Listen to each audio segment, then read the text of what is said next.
સ્વાધ્યાય 5.1 પ્રશ્ન 1 છે કે નીચે આપેલ વિધાનોમાંથી કયા વિધાન સત્ય છે અને કયા વિધાનો અસત્ય છે? તમારા જવાબ માટે કારણ આપો. એમાં પહેલું વિધાન આવું છે કે એક બિંદુમાંથી પસાર થતી માત્ર એક રેખા દોરી શકાય. તો આપણે એક બિંદુ દોરી, હવે આમાંથી એવું છે કે માત્ર એક જ રેખા, તો આવું તો છે નહીં કે આ બિંદુમાંથી માત્ર એક જ રેખા દોરાય. આપણે અનંત રેખાઓ દોરી શકીએ. કેટલી રેખાઓ દોરી શકાય? અનંત, એટલે કે અસંખ્ય. તો આમાં એક બિંદુમાંથી પસાર થતી માત્ર એક જ રેખા દોરી શકાય. આ વિધાન અસત્ય છે, ખોટું છે. કારણ એક બિંદુમાંથી પસાર થતી અસંખ્ય રેખા દોરી શકાય. કેટલી રેખા દોરી શકાશે? અસંખ્ય રેખા. માટે આ વિધાન કેવું છે? ખોટું. ત્યારબાદ બીજું વિધાન જોઈશું. બીજું વિધાન કંઈક આવું છે, ધ્યાન આપજો કે બે ભિન્ન બિંદુમાંથી પસાર થતી અસંખ્ય રેખા દોરી શકાય. હવે આ ધારો કે બે બિંદુ લઈ, એક બિંદુ અને આ બીજું. હવે આમાંથી પસાર થતી એક જ રેખા દોરી શકાશે. બીજી આમાંથી પસાર થશે પણ આમાંથી પસાર નહીં થાય, અને આમાંથી પસાર કરીશું તો આમાંથી પસાર થશે નહીં. એટલે બે બિંદુમાંથી માત્ર કે બંને બિંદુમાં થઈ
નું સ્વયં સિદ્ધ સત્ય એક અનુસાર. હવે એને કયું સ્વયં સિદ્ધ સત્ય કહ્યું હતું? કે એક વસ્તુને સમાન હોય તેવી વસ્તુ એકબીજાને સમાન હોય. તો આમાં PQ જુઓ, AB PQ ને સમાન છે અને XY પણ PQ ને સમાન છે. એક જ વસ્તુને સમાન હોય તેવી વસ્તુ એકબીજાને પણ સમાન હોય. આમ યુક્લિડના સ્વયંસિદ્ધ સત્ય એક પ્રમાણે આ વિધાન પણ સત્ય છે. ત્યારબાદ પ્રશ્ન 3 જોઈએ કે જેમાં એવું આપ્યું છે કે નીચે આપેલી બે પૂર્વધારણાઓનો વિચાર કરો. આ બંને પૂર્વધારણા જ આપેલી છે. હવે એમાં પહેલું વિધાન છે, જોઈએ કે જો બે ભિન્ન બિંદુ A અને B આપ્યા હોય તો તેમની વચ્ચે હોય તેવું એક બિંદુ C મળે. વચ્ચે હોય તેવું એક બિંદુ C મળે તો હા, કોઈ પણ બે બિંદુ વચ્ચે એવું ઓછામાં ઓછું એક બિંદુ તો મળે જ કે જેને આપણે C નામ આપી શકીએ. આમાં C કીધું છે, કોઈ બી નામ આપો ચાલે, પણ ઓછામાં ઓછું એક બિંદુ તો મળે જ. બે બિંદુઓ વચ્ચે ઘણા જ બિંદુઓ આવેલા હોય છે એટલે એક બિંદુ તો મળે જ. હવે આમાં આવો પ્રશ્ન પૂછ્યો હતો કે અવ્યાખ્યાયિત પદ છે તો હા છે. આમાં અવ્યાખ્યાયિત પદ બિંદુ ગણિતમાં અવ્યાખ્યાયિત ગણવામાં આવે છે. બિંદુ ગણિતમાં અવ્યાખ્યાયિત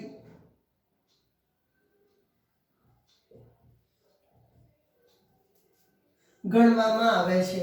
કેમ અવ્યાખ્યાયિત ગણવામાં આવે? તો અવ્યાખ્યાયિત એટલે કે એવા પદો, એવા શબ્દો કે એવા ગણિતની અંદર આવેલા એવા સૂચનો અને એવા સંકેતો કે જેની વ્યાખ્યા આપવી, સચોટ અને સ્પષ્ટ વ્યાખ્યા આપવી શક્ય નથી. જેમાં બિંદુ અને રેખાનો સમાવેશ થાય છે. બંને અવ્યાખ્યાયિત પદો છે કે જેમને વ્યાખ્યા આપી શકાતી નથી. હવે બીજો પ્રશ્ન એવો છે કે એક રેખા પર ન આવેલ હોય તેવા ઓછામાં ઓછા 3 બિંદુઓ મળે કે જે એક રેખામાં આવેલા હોતા નથી.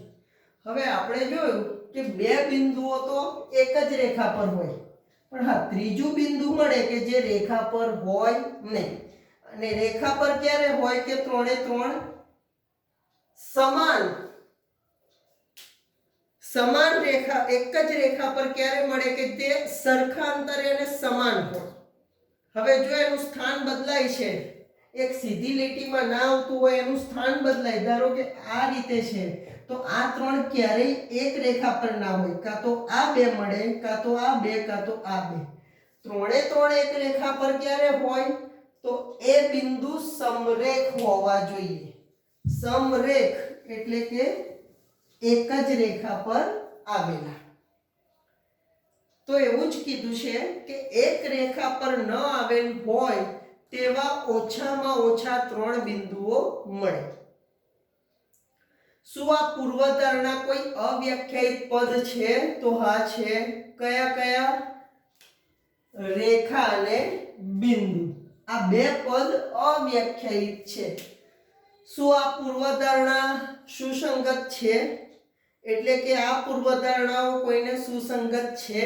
તો આ પૂર્વધારણા 5.1 ને સુસંગત છે. યુક્લિડની પૂર્વધારણાઓમાં મળતી નથી, પણ પૂર્વધારણા 5.1 માં મળે છે.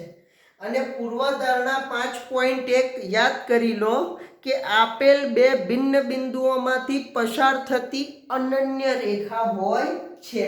એટલે આપેલા બે બિંદુમાંથી પસાર થતી માત્ર એક અને એક જ એટલે અનન્ય રેખા હોય. 3 અસમરેખ બિંદુમાંથી પસાર થતી રેખા દોરી શકાય નહીં.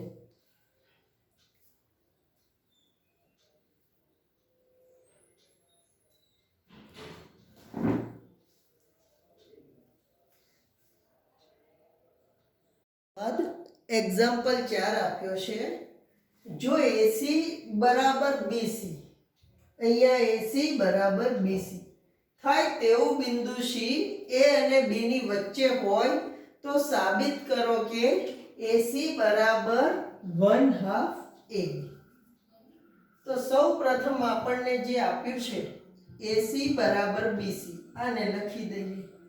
હવે બંને બાજુ એસી ઉમેરવામાં આવે કે બંને બાજુ હું એસી ઉમેરું છું, બરાબર, બંને બાજુ એસી ઉમેર્યા તો આ છે યુક્લિડનું સ્વયંસિદ્ધ સત્ય 2 કે સરખામાં સરખું ઉમેરો તો સરખું રહે। આ સ્વયંસિદ્ધ સત્ય 2 હતું કે સરખા તો છે જ, બરાબર આપ્યા એસી બરાબર બીસી, અને સરખું ઉમેરો તો આપણે બંનેમાં સરખા એસી ઉમેર્યા છે તો કેવું રહે, સરખું રહે। માટે અહીંયા એસી વત્તા એસી 2AC ઇઝ ઇક્વલ ટુ, હવે જો બીસી વત્તા એસી, જો અહીંયા બીસી વત્તા એસી બરાબર મારાથી લખાય AB, કારણ કે બીસી અને એસી નો સરવાળો બરાબર AB થાય છે। તો આના માટે લખી શકાય કે બંધ બેસતી વસ્તુ, સ્વયંસિદ્ધ સત્ય 4 હતું જે કે બંધ બેસતી વસ્તુ સરખી હોય છે, એટલે આ બંને એકબીજાને સરવાળો એસી અને બીસી નો સરવાળો AB ને બંધ બેસે છે। તો આ ક્યાંથી લખ્યું, સ્વયંસિદ્ધ સત્ય 4 ઉપરથી કે બંધ બેસતી વસ્તુ, અથવા તો આવું યાદ ના આવે તો બંધ બેસતી વસ્તુ એકબીજાને સરખી હોય છે। હવે અહીંયા ધ્યાન આપો, આ ગુણાકારના બે બરાબરની સામે મોકલીએ તો ક્યાં જશે, ભાગાકારમાં, AB ભાગ્યા 2, માટે સાબિત થઈ ગયું AC બરાબર 1/2 AB। અહીંયા AB એકા AB છેદમાં 2, આ રીતે ખાલી દર્શાવવાની રીત અલગ છે। તમે પેપરમાં એક્ઝામમાં આ લખો તો આ પણ સાચો છે અને આ રીતે લખો તો આ પણ સાચો છે।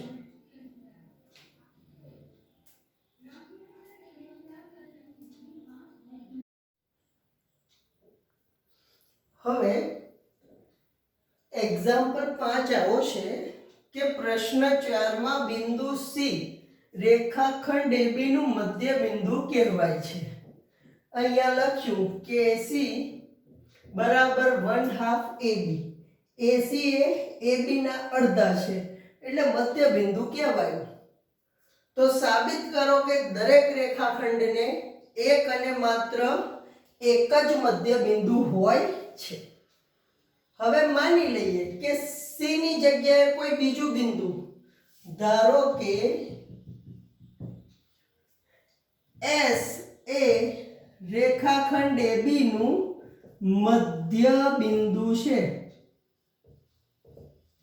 જો મધ્ય બિંદુ હોય માટે શું લખાય, AS બરાબર BS બરાબર 1/2 AB,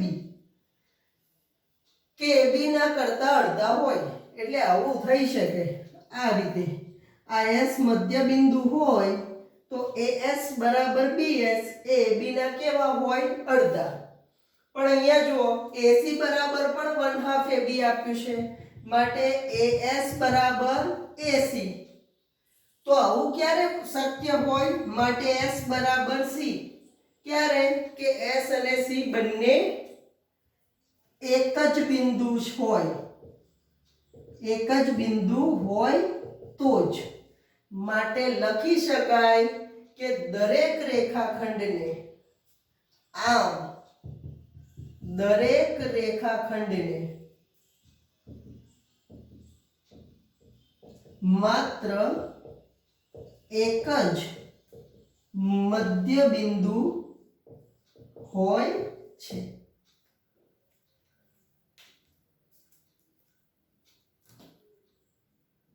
એક્ઝામ્પલ 6 આકૃતિમાં આપેલું છે કે AC બરાબર BD હોય તો સાબિત કરો કે AB બરાબર CD।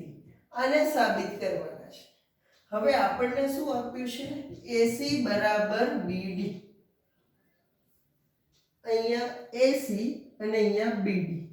હવે AC જે આપ્યા છે આના માટે AC બરાબર અહીંયાથી આટલું અંતર AC, તો મારાથી એમ લખાય કે AB વત્તા BC.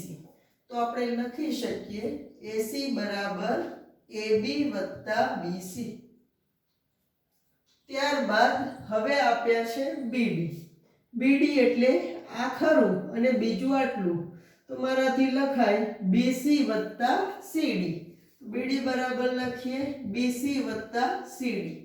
સ્વયં સિદ્ધ સત્ય 2 કે બંધ બેસતી વસ્તુ સમાન હોય છે. AB અને BC નો સરવાળો AC ને તથા BC અને CD નો સરવાળો BD ને બંધ બેસે છે. હવે જો બંને બાજુમાં BC બાદ કરી દેવામાં આવે કે AB વત્તા BC ઓછા BC બરાબર BC વત્તા CD ઓછા BC.